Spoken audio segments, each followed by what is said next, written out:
ایک واقعہ سناتا ہوں خواجہ معین الدین اجمیری کا. عطائے رسول ہند الولی حضرت خواجہ معین الدین اجمیری رحمت اللہ تعالی علیہ. میرے حضرت صاحب فرمایا کرتے ہیں ہم کٹر قادری ہیں، پر ہم کھل کے یہ بات مانتے ہیں کہ ہندوستان کے بادشاہ کا نام معین الدین اجمیری ہے. یہ ببانگے دہل مانتے ہیں. بہرحال ہند الولی حضرت خواجہ اجمیری ہیں. خواجہ اجمیری جب نئے نئے آئے نا یہاں اجمیر شریف میں، آپ نے خیمہ لگایا تھا، کپڑے کا خیمہ لگا کے اس میں رہتے تھے. تو ایک نوجوان تھا، وہ باہر رہتا تھا اجمیر سے، تو وہ آیا کچھ دنوں کے لیے،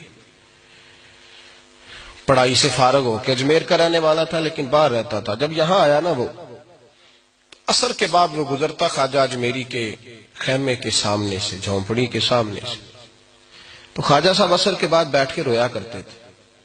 عاشق دا کام ہی رونا تونا، بنا رویوں نہیں منظوری.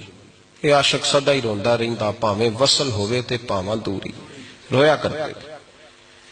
تو نوجوان بڑا سادہ سا تھا، بچپن میں والد فوت ہو گئے، صرف ماں ہی ماں تھی. ایک دن اماں سے جا کے کہنے لگا یہ مسلمانوں کا سادھو روتا کیوں ہے؟ اماں کہنے لگی مجھے کیا پتا. بچہ کہتا ہے میرے اندر تجسس بڑھ گیا کہ بابے سے پوچھوں تو صحیح کیوں روتا ہے. 2 4 5 10 دفعہ میں گزرا. ایک دن بے چین ہو کے میں کمرے میں چلا گیا اجرے میں. تو میں نے کہا بابا کیوں روتے ہو؟ کہنے لگے مجھے اپنے شیخ کی یاد آتی ہے، مجھے یاد آتی ہے. تو وہ بچہ کہتا ہے مجھے اس وقت تک پتہ نہیں تھا کہ محبت میں بھی رویا جاتا ہے. میں سمجھتا تھا رونا صرف دکھوں میں آتا ہے. شیخ کی یاد آتی ہے. حضرت عائشہ صدیقہ رضی اللہ تعالیٰ عنہ فرماتی ہیں جس دن نبی پاک صلی اللہ علیہ وسلم رات کے وقت ہمارے گھر آئے نا، اور حضور نے فرمایا ابو بکر چل تو نے میرے ساتھ مدینے جانا ہے، تو میں نے جناب صدیق اکبر کو روتے دیکھا. تب مجھے پتا چلا کہ محبت میں بھی بڑا رونا آتا ہے، محبت میں بھی رویا جاتا ہے. فرماتے ہیں خواجہ اجمیر تو وہ نوجوان کہنے لگا بابا پیار میں بھی رویا جاتا ہے؟ کہا ہاں. کہنے لگا میں نے بھی رونا ہے. تو آپ فرمانے لگے 2 شرطیں ہیں کہ کلمہ پڑھ جا، دوسرا میرا مرید ہو جا، آ جائے گا رونا. کہتے بلوش ہی لگ گئی، کبھی آنسو دیکھے ہی نہیں تھے. حضرت اجمیری کہتے ہیں اس طرح کر لے. کہنے لگا جی میں اپنی اماں سے پوچھ لوں. اماں کے پاس گیا تو اماں کہنے لگی بیٹے میں تجھے جانتی ہوں، تیرے دل میں جو بات بچپن سے آ جاتی ہے نا پھر وہ نکلتی کوئی نہیں. تو اس طرح کر لے جس طرح بابا کہتا ہے، اس لیے کہ تو نے پیچھے تو ہٹنا نہیں. جا کے مرید ہو گیا، کلمہ پڑھ گیا. اب بابا جی کہتے ناشتہ بھی میرے ساتھ کرنا ہے، شام کا کھانا بھی، اور فجر کی سیر میں بھی تو ساتھ جائے گا. پریت ہو گئی، پیار بڑھ گیا، پر کٹ گئے، زندگی بابے سے وابستہ ہو گئی. اب چند مہینے جب گزر گئے نا پوری لو لگ گئی. تو بابا جی کہنے لگے بیٹے تیری 3 چھٹیاں ہیں، 3 دن تو نے مجھے ملنے نہیں آنا. بالکل 3 دن کے بعد آنا. اس نے کہا مسئلہ ہی کوئی نہیں، پرواہ ہی نہیں تھی نا، پتہ ہی نہیں تھا. تو وہ چلا گیا گھر، صبح سے شام تک رہا. شام کو اماں نے روٹی دی تو 3 روٹیاں کھایا کرتا تھا، اب ایک لقمہ بھی نہ توڑا جائے. اماں کہتی بیٹے خیر ہے؟ کہا اماں جی پتہ کوئی نہیں، کوئی اندر کمی ہے کسی چیز کی، کوئی خبر نہیں، پتہ کوئی نہیں. خواجہ صاحب رحمت اللہ تعالی علیہ کا وہ مرید اماں بار بار پوچھتی لیکن کوئی بات ہو تو بتائے نا. کچھ نہیں اماں کوئی نہیں. بڑی مشکل سے شام ہوئی، شفق غائب ہوئی، اندھیرا جو چھایا، ساری دنیا بستر پہ لیٹ گئی. تو اس نے اٹھ کے چھت پہ گھومنا شروع کر دیا. بچہ نہ سوئے تو اماں کیسے سوئے؟ اماں بھی چھت پہ آئی. کہا بیٹے کیا بات ہے؟ کہا اماں پتہ کوئی نہیں، کوئی میری نیند اڑا کے لے گیا. بیٹے تو نے روٹی بھی نہیں کھائی؟ کہا اماں کوئی نہیں پتا، کوئی پتہ نہیں. جب 12 بجے کے بعد کا وقت آیا تو پھر ہلکے ہلکے آنسو نکلے، اور جب سحری چمکی تو دھاڑے مار کے رویا. بیٹے کیا ہوا؟ لگا اماں میں نے بابا جی کے پاس جانا ہے، اسے کہے مہربانی کرے، میں نہیں، یہ جدائی میرے بس کا روگ نہیں، اب نہیں میں نہیں رہ سکتا. فجر کی نماز پڑھ کے تو اماں گئی، کہنے لگی مہربانی کر اسے بلا. تو بابا جی کہنے لگے اسے کہے ابھی تو 1 دن گزرا ہے، ابھی تو وقت بڑا پیچھے ہے، ابھی ٹائم ہے. بس اگلے دن کی جو شام ہوئی تو ماں کے قدموں میں گر گیا، کہنے لگا خدا کا واسطہ اسے کہو میرا نہیں گزارا ہوتا، اب نہیں، اب عادی ہو گیا، اب اگر اس کی دید کا نشہ نہ ملا تو مر جاؤں۔ حضرت اجمیری رحمت اللہ علیہ کے پاس اماں روتی ہوئی آئی، کہنے لگی بابا مجھے نہیں پتا تیرا اس کا رشتہ کیا ہے، میں تو ماں ہوں۔ اس کے آنسو گرتے ہیں تو میرا کلیجہ پھٹتا ہے، وہ جب روتا ہے تو میری جان نکلتی ہے، مہربانی کر اسے دید کا نشہ دے، میرا بیٹا ہے بلکتا ہے دیکھا نہیں جاتا۔ جب یہ لفظ کہے تو آپ فرمانے لگے ماں تو اب ایس کرنی کی ہو تو میرے رسول دیدار منع کر دیتے ہیں، تو ماں بن کے آئی ہے تو تجھے کیسے روک دوں؟ فرمایا جا اسے کہہ آ جائے۔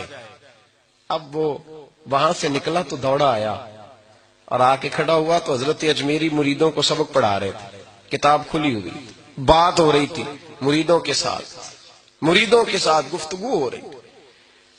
وہ آ کے کھڑا ہو گیا، ایک نظر یوں اٹھائی تو دروازہ، بڑی دیر سے کھڑا، یوں نظر اٹھائی اس کی طرف دیکھا، بس دیکھا ہی تھا کہ وہ دھاڑے مار کے رونے لگا۔ تو حضرت اجمیری نے مسکرا کے ایک جملہ کہا، فرمایا پتہ چل گیا محبت میں بھی رونا آیا کرتا ہے، پتہ چل گیا، دوڑ کے قدموں میں آیا۔ اور پھر لوگ کہتے ہیں جب وہ آیا نا تو آنسو حضرت اجمیری کے بھی نکل گئے، رو پڑے، آہیں نکلی۔ فرمانے لگے بیلیا رات سویا نہیں نا؟ کہا حضور نہیں۔ فرمایا میں بھی نہیں سویا، تو اگر بیدار تھا تو کل شام روٹی نہیں نہ کھائی؟ حضور نہیں کھائی۔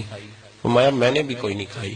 یہ محبت دو طرفہ ہوتی ہے، یک طرفہ تھوڑی ہوتی ہے، اگر تو نے نہیں کھائی تو میں نے کب کھائی؟ میرے بھائی ہمارے مشائخ نے محبت کی زنجیروں میں باندھا مریدوں، تو بند گئے، گزارے ہی نہیں ہوتے تھے۔ قطب الاقطاب حضرت خواجہ قطب الدین بختیار کاکی رحمت اللہ علیہ فرماتے میں حضرت خواجہ معین الدین چشتی رحمت اللہ علیہ کی خانقاہ میں بیٹھا تھا، اچانک ایک تاجر، ایک دنیا دار شخص آیا۔ حضرت خواجہ معین الدین چشتی رحمت اللہ تعالی علیہ کے سامنے بیٹھے ہوئے آپ کے ایک مرید شیخ علی علیہ رحمہ جن کا نام تھا، ان کی طرف وہ تاجر تیزی سے بڑھا اور شیخ علی کا گریبان پکڑ لیا۔ میرے پیسے کب دو گے اور کتنے وعدے کرو گے؟ لاؤ میری رقم واپس کرو۔ حضرت خواجہ معین الدین چشتی رحمت اللہ علیہ ساری صورتحال سے بے خبر تھے، جلدی سے اٹھے اور اٹھ کر کے اس تاجر سے کہا کہ معمہ کیا ہے، بات کیا ہے؟ کہ حضور بہت عرصے تھے آپ کے اس مرید شیخ علی نے میری رقم دینی ہے اور واپس نہیں کرتا۔ خواجہ صاحب علیہ رحمہ نے شیخ علی کی طرف دیکھا اور فرمایا یہ معاملہ کیا ہے؟ عرض کی حضور غریب ہوں، کمزور ہوں، تنگ دست ہوں، قصدن ایسا نہیں کر رہا، اس سے کچھ مہلت لے چکا ہوں، وہ ختم ہوئی، اب اور مہلت کا سوالی ہوں اور یہ مجھے مہلت دینے کو تیار نہیں ہے۔ خواجہ اجمیر علیہ رحمہ نے اس تاجر کی طرف دیکھا اور فرمایا غریب ہے، مجبور ہے، اس وقت تنگ دست ہے، اس کو کچھ مہلت دے دو، یقیناً تمہاری رقم لوٹا دے گا۔ اس نے حضرت خواجہ علیہ رحمہ کے ساتھ بھی توہین آمیز لہجہ معاذ اللہ اختیار کیا، ابھی لے کر کے جاؤں گا، پوری رقم لے کر کے جاؤں گا، ورنہ نہ صرف یہ کہ اسے رسوا کروں گا بلکہ میں اسے بازاروں میں کھینچوں گا۔ خواجہ قطب علیہ رحمہ فرماتے ہیں جتنے لوگ وہاں بیٹھے تھے ان سب کی طرف جب شیخ علی دیکھتے تو کمزور پڑتے، روتے، میرے پیر بھائیوں کے بیچ آ کر سرعام اتنے لوگوں میں میری اتنی رسوائی کر ڈالی۔ خواجہ اجمیر نے اپنی اس مرید کی آنکھوں میں جب آنسو دیکھے تو بڑا ہی دل نرم ہوا، اس کو کہا کچھ مہلت دے دے، اس نے کہا نہیں نہیں مجھے تو ابھی اپنی رقم چاہیے۔ خواجہ صاحب رحمت اللہ علیہ نے زمین پر چادر بچھائی، چند سکے جیب سے کیا نکالے تھے کہ اللہ تبارک و تعالیٰ نے بھرے خزانوں سے دولت عطا فرما دی، یہ ہے تمہاری رقم، اٹھاؤ اور لے جاؤ۔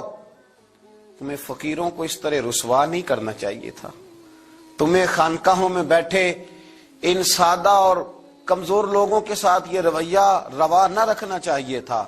یہ کہا اس شخص نے پیسے اٹھانے شروع کیے اور اٹھاتے اٹھاتے نا جب اس کی نظر زیادہ مال پہ پڑی تو کچھ زیادہ پیسے بھی اٹھا لیے، ذرا نظر بچا کے دیکھتا کہ خواجہ صاحب دیکھ تو نہیں رہے، کچھ زیادہ رقم ہتھیائی اور وہ چلتا بنا۔ حضرت خواجہ علیہ رحمہ نے شیخ علی کو تھپکی دی، فرمایا اللہ نے تمہاری عزت رکھی، پر ایک بات میری یاد رکھنا، جب بھی بھروسہ کرنے کو دل ہوا جب بھی کسی طرف سہارا ڈھونڈنے کا دل ہوا تو یا خدا کی طرف دیکھنا یا محمد مصطفیٰ کی طرف دیکھنا صلی اللہ علیہ وسلم۔ یہ کیا درویشوں کا کیا کام کہ وہ دنیا داروں سے پیسے لے اور دنیا داروں کے ساتھ معاملات کرے، تمہاری یہ روش اچھی نہیں، لیکن اللہ نے تمہارا وقار رکھا۔ خواجہ قطب کہتے ہیں وہ بات تو ختم ہو گئی، لیکن شیخ علی کے چہرے پر کئی دنوں تک افسردگی رہی۔ وہ ان سب لوگوں کو پلٹ پلٹ کے دیکھتے جن کے سامنے آ کے اس نے گریبان پکڑا تھا، تو بیچاروں کی طبیعت بگڑتی، دل پہ افسوس ہوتا، اس کو ایسا نہ کرنا چاہیے تھا، میری غریبی کا یوں مذاق نہ اڑاتا۔ کہتے ہیں چند ہفتے گزرے تو اس تاجر کو ہم نے دوبارہ خواجہ صاحب کی خانقاہ میں داخل ہوتے دیکھا، لیکن اب کہ وہ بڑا ہی پریشان آیا، اب کہ وہ بڑا ہی افسردہ آیا، اب کہ وہ آیا تو ہانپتا کامتا تڑپتا آیا، چادر بڑی ساری اوڑھ رکھی ہے، آتے ہی حضرت خواجہ کی خدمت میں بیٹھا، تڑپ کے رونے لگا، کہنے لگا اجمیر کے بادشاہ بھول گیا تھا، معافی ہو سکتی ہے، غلطی ہو گئی تھی، درگزر کا سوالی بن کے آیا ہوں۔ عطائے رسول ہند الولی غریب نواز رحمت اللہ تعالی علیہ فرمانے لگے پہیلیاں نہ بجھا، جو بات ہے اس کو کھول کر کے بیان کر، فقیر تیری ہر بات سننے کو اور درگزر کرنے کو تیار ہے۔ اس نے اپنا ہاتھ چادر کی اوٹ سے نکالا تو کہنے لگا حضور خشک ہو گیا ہے، اٹھتا ہی نہیں، حضور تکلیف میں ہوں، آزمائش میں ہوں۔ ہوا دراصل یہ تھا کہ میں نے نا وہ میں نے سکے اٹھاتے اٹھاتے نا آپ سے نظر بچا کے کچھ زیادہ اٹھا لیے تھے، تو آپ کی ناجائز دولت، میں نے آپ کی دولت کو ناجائز حاصل کر لیا تھا، تو حضور اس سبب سے میرا ہاتھ چھال ہو گیا، مجھے اتنے لینے چاہیے تھے جتنے میرے بنتے تھے، میں نے ناجائز پیسے لے لیے۔ خواجہ اجمیر فرمانے لگے دنیا دار ہے تو ابھی تک دنیا داری میں ہی اڑا ہوا ہے، تو دنیا دار ہے تو ابھی تک تیرا خیال سکوں میں، پیسوں میں، دھیلوں اور اشرفیوں میں اڑا ہوا ہے۔ فرمانے لگے مجھے پتا تھا تو زیادہ اٹھا رہا ہے، لیکن فقیر کے پاس جو خزانے ہیں وہ اس کے ذاتی نہیں، وہ رب کریم کے دیے ہوئے ہیں۔ اللہ کے خزانوں میں سے کوئی لے گیا تو لے گیا، لیکن تو یہ کیا سمجھتا ہے کہ زیادہ سکے اٹھانے کی وجہ سے تیرا ہاتھ چھال ہوا ہے؟ یہ اس لیے تیرا ہاتھ خشک ہو گیا ہے کہ تو نے ایک فقیر اور درویش کو بھرے مجمع کے اندر رسوا کر ڈالا تھا۔ تیرا زیادہ پیسے لینے کی وجہ سے ہاتھ کمزور نہیں پڑا، بلکہ وہ جو تو نے اس غریب کے گلے میں ہاتھ ڈالا تھا اور اسے رسوا کر ڈالا تھا، تو کیا سمجھتا ہے وہ لاوارث ہے؟ اگر وہ کمزور ہے، تنگ دست ہے، تو بندہ تو رب کریم کا ہی ہے نا۔ جو تاجر، سیٹھ، نواب اور ذمہ دار کا رب ہے، غریبوں کا بھی وہی رب ہے، ان مسکینوں کا بھی وہی رب ہے، ان کمزوروں کا بھی وہی رب ہے۔ کہنے لگا حضور معافی کا سوالی ہوں۔ فرمایا اٹھ کے جا اور بھرے مجمع میں جا کے ایک دفعہ اس درویش سے معافی مانگ، مجھے امید ہے عرش کا رب تیرے سارے گناہ معاف فرما دے گا۔ ایک دفعہ معافی مانگ لے، جا سوال کر لے۔ وہ شیخ علی کے سامنے آ کے کھڑا ہوا، وہ کہنے لگا اگر آپ معاف کر دیں تو میری تکلیف دور ہو جائے گی۔ شیخ علی کی آنکھوں میں چھم چھم آنسو برسے، کہنے لگا آپ نے معاف کیا کہ نہیں کیا؟ کہنے لگے یار تو تاجر ہے، تو ذمہ دار ہے، تیرے دل میں پتہ نہیں کیا تصور ہے، پر میں نے تو معاف کرنا ہی ہے، اس لیے کہ نہ میں تاجر ہوں، نہ میں ذمہ دار ہوں، نہ میں دنیا دار ہوں، میں تو غریب نواز کا ماننے والا ہوں۔ میری مجبوری یہ ہے کہ جس شخص کا میں نوکر ہوں نا، اس نے سکھایا ہی معاف کرنا ہے، جس کے در دولت پہ میں رہتا ہوں انہوں نے درگزر کرنا سکھایا ہے۔ ادھر جب معافی ہوئی تو خواجہ اجمیر نے تھپکی بھی دی، دعا بھی فرمائی، رب کریم نے شفا عطا فرما دی۔ تو خواجہ اجمیر فرمانے لگے میاں جا، تیری تندرستی ہوگی، چلا جا۔ کہنے لگا حضور اب کس نے جانا ہے، اب تو میں تیری دہلیز پہ جھاڑو دیا کروں گا۔ یہ ہاتھ جو تیری دعا کی برکت سے شفا یاب ہوا ہے اجمیر کے والی، اب میں یہاں جھاڑو دوں گا، اب میں یہاں نوکری کروں گا۔